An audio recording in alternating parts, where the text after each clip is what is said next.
Welcome to Hero Villains. Who do you think will win when General Zod versus Omni Man? A battle of sky-dominating conquerors that shakes the entire world.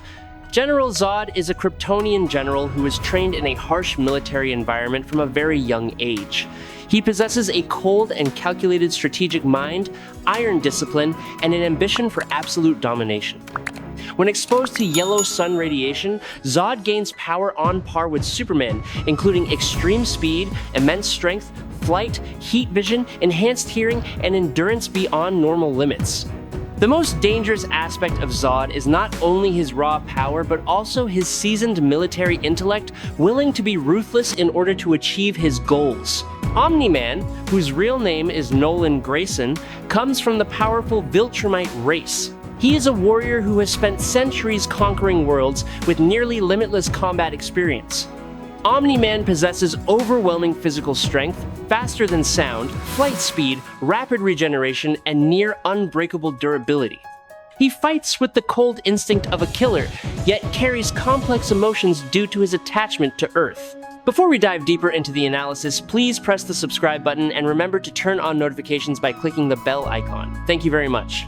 Zod was born into a family renowned for its warrior tradition, yet his parents were devoted scientists of Krypton. His childhood was spent on an expedition into the wilderness. Amid the silent atmosphere of cold, gray mountain ranges, the expedition was suddenly attacked by savage creatures. His mother fell right before his eyes, while his father poured his last hope into forcing his son to escape. In that moment of panic, Zod unintentionally pushed his father to his death to distract the beasts, trading it for a chance to survive. The wound in his heart burned quietly from that day on. Alone, Zod learned how to exist in silence, hardened and cold like the mountain stone of his home planet, until the day Jor-El and Zor-El found him and brought him back to Kryptonian civilization. As he grew up, Zod donned his military uniform and entered the army with resolute eyes. His military talent quickly elevated him to the position of a formidable general. He once commanded the defense of the Daxam colony, halting the advance of the Dominion in fierce and blazing battles. When exposed to light from a yellow sun, Zod body awakened the latent powers inherent to the Kryptonian race. That radiation was the key that unlocked his super abilities.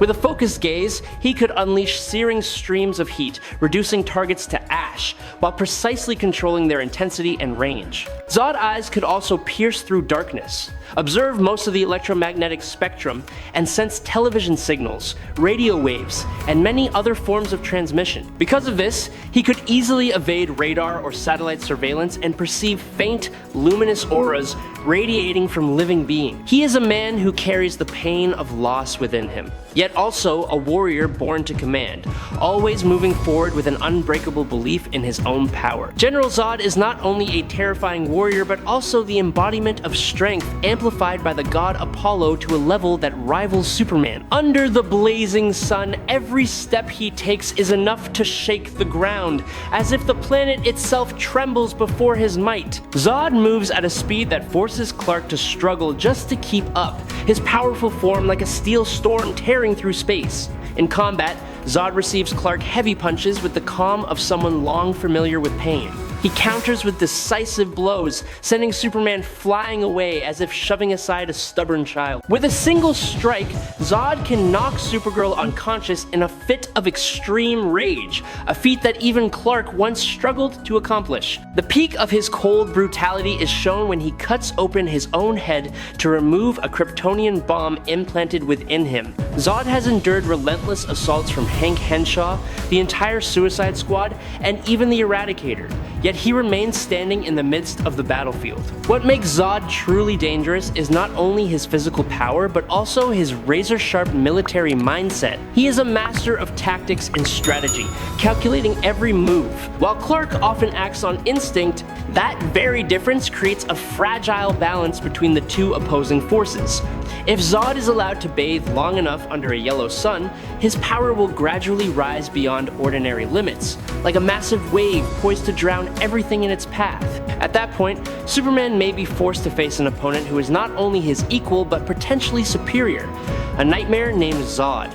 a being who advances without ever knowing fear. Zod is a warrior forged in iron discipline. He is rigorously trained, highly skilled in combat, and deeply versed in strategy and tactics, with enough resolve to compensate for any gap in raw power when confronting an enemy. His strength does not lie solely in his fists. Zod possesses extreme speed, the ability to fly freely through the skies, and devastating long-range attacks, turning him into a moving storm that few can withstand. Even though Thanos has endured thousands of years of warfare and has faced mighty warriors such as Thor and Captain Marvel, Zod shows no sign of being inferior. He carries the confidence of an elite Kryptonian general, combining experience with absolute conviction. Before his exile, Zod was the leader of the Kryptonian military, an extremist patriot.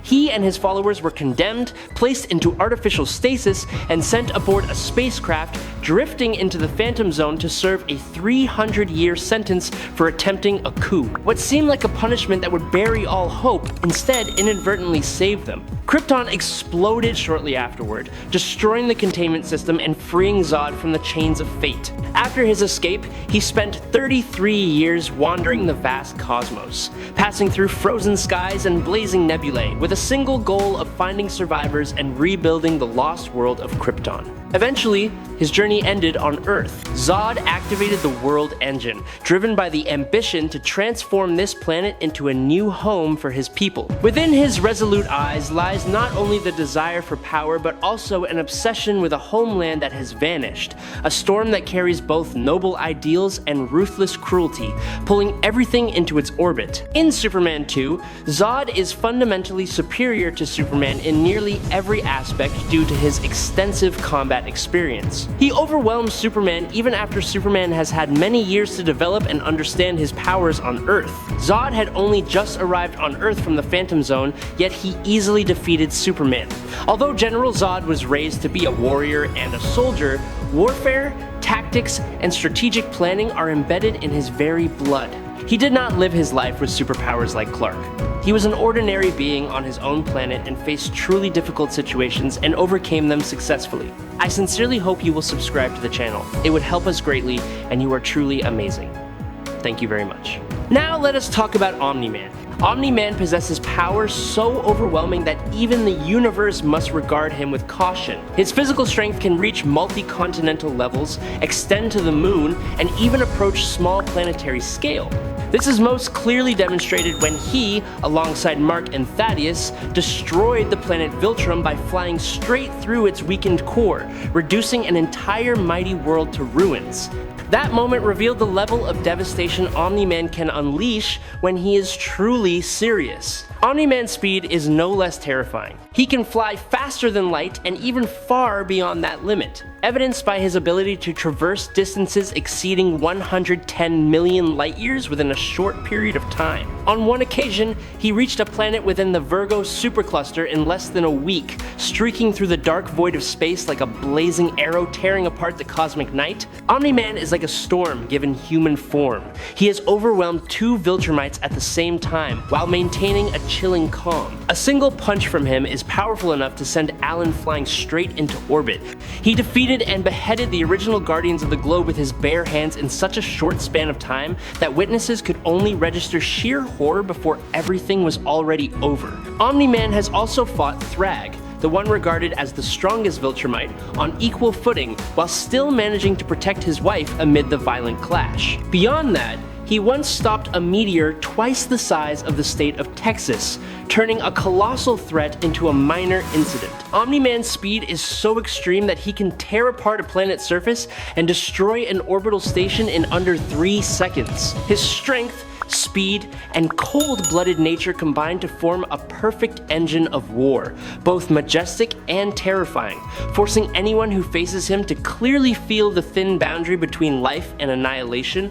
Omni-Man possesses astonishing durability, having repeatedly confronted his own son Mark head-on while remaining standing amid a storm of punches. He can also withstand blows from the Immortal, whose strength is nearly equal to his, and rapidly recover within seconds after War Woman crushing Mace strike. Omni-Man is not only formidable in defense, but also superior in offense. He has defeated Lucan, another powerful Viltrumite, on multiple occasions. However, there are still those capable of surpassing him. The most prominent is Thrag, the supreme regent of Viltrum, who was trained from a young age and carries pure warrior blood. Upon discovering Nolan's true identity and his rightful claim, Thrag did not hesitate and confronted him directly. In that battle, he made Omni-Man seem small, like a child thrown into the heart of a raging storm.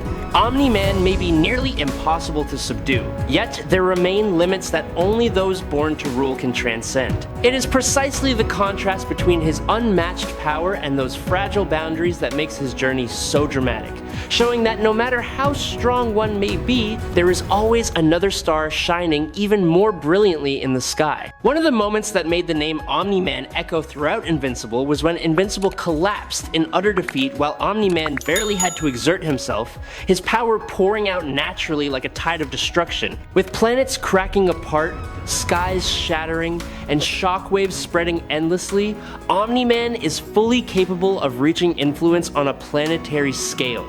However, when placed on the scales against icons such as Superman or Hulk, his weaknesses begin to show. He lacks the endurance necessary to sustain prolonged battles. Intense confrontations have shown that Omni-Man can still be injured when facing opponents of similar caliber, and this opens the possibility that figures like Superman, Hulk, or heroes, and villains with comparable power could defeat him in a relatively short time if the fight is pushed to its peak. Omni-Man surpasses Iron Man in raw strength and close combat ability, but he has yet to reach the level of Thor full spectrum power. Even so, what makes him memorable is not only his strength, but also the cold aura that surrounds him. A sensation like a storm waiting to erupt. Every time he appears, space itself seems to compress, and all eyes turn toward the being who could decide the fate of a planet with a single punch. Omni-Man has almost no chance in a direct confrontation with Superman. The gap in power between the two is simply too great. Perhaps the only opportunity would arise if Superman were in a weakened state, similar to certain versions seen in Justice League stories. Otherwise, against the complete form of the Man of Steel, Omni-Man is like someone resisting a cosmic storm with bare hands. That said, Omni-Man power does not remain static. After a period of rapid growth, he becomes far more formidable than before. At this point, defeating Conquest is no longer a distant fantasy, but a genuine possibility. In the past, when facing Thrag, the strongest among the Viltrumites, Omni-Man could only leave a small cut on his nose. Yet, over time, Nolan's progress became increasingly evident, like a mountain silently growing taller with each passing day. Omni-Man once eliminated the Immortal and wiped out the original Guardians of the Globe in an instant. Even when the Immortal was revived by the Mauler twins, Omni-Man once again tore apart any hope of resistance. Beyond that, he easily confronted Viltrumites far stronger than the Immortal, proving that his position lies at the very top of that brutal chain of power. Mark also changed with time. The one who was once completely defeated by Omni-Man is now faster and stronger, carrying the resolute gaze of a mature warrior. The relationship between father and son is not only marked by bloody battles, but also by a journey filled with conflict, love twisted by ideals, and duty. Omni-Man is not merely a machine of destruction, but also a symbol of the bitter choice between power, family, and the fate of an entire world. The confrontation between General Zod and Omni-Man is not merely a collision of two overwhelming sources of power, but also a clash between opposing ideals. Amid the ruins of the city, dust still swirling from shattered concrete, the sky seems torn apart by an impact from outer space. Shards of glass fall glittering in the deep red light of dusk, creating the sensation that the entire world is gasping for breath. In that scene, General Zod steps forward, his posture straight and carrying the bearing of a Kryptonian general. His gaze is cold as steel. From above, Omni-Man descends like a living meteor. The ground splits into long fractures, a deep and heavy sound echoing outward. His calm demeanor sends a chill through all who witness it. Behind that calm lies the terrifying pride of the Viltrumite race. Only short and cutting words are spoken, sharp as blades. expressing an absolute will to dominate. Zod seeks to rebuild Kryptonian order on Earth, viewing humanity as raw material for a new empire. Omni Man sees the planet as a strategic asset of the Viltrumites and will not tolerate any invader encroaching upon it. Both carry within them histories of genocidal warfare, where words are unnecessary and action is the primary language. The first punch detonates like thunder, the air trembles, and buildings are torn from their foundations. They crash through towering skyscrapers, pierce the cloud layer, then slam back into the ground, carving out scorched craters. Zod exploits his military experience and grappling techniques, each strike precisely targeting his opponent's weak points. Omni-Man responds with primal strength, terrifying speed, and brutal attacks without hesitation. Zod heat vision slices across the blazing sky. Omni-Man tilts aside at the last instant, immediately countering with a high-speed collision that warps space for a brief moment. Zod fully absorbs the advantages of the Earth environment. His flight becomes more stable, his heat vision sharper, his strength pushed to a new level. Blood stains Omni-Man's face, yet he only responds with a cold smile, a grin filled with provocation. The more he is pressured, the more savage he becomes, every blow carrying the intent to crush everything in its path. In a brief silence between impacts, both realize that the other is not only powerful but also shares the same conquering nature, born to dominate rather than retreat. The battle drags on as if without end. Gradually, Omni-Man gains the upper hand. His Viltrumite physique was born for prolonged warfare, a body seemingly engineered to endure and overcome pain. Zod, though terrifying, relies heavily on military tactics. When drawn into a purely physical close-quarters struggle, he slowly loses his momentum. In the final moment, Zod's eyes flash with the bitter realization of truth. He does not fall due to a lack of will, but because the opponent before him is an unstoppable storm, a force forged by endless war. Omni-Man is the victor. I hope you enjoyed this battle. If you have any questions, please leave them in the comments. Follow me if you like. That is today's video. Thank you very much.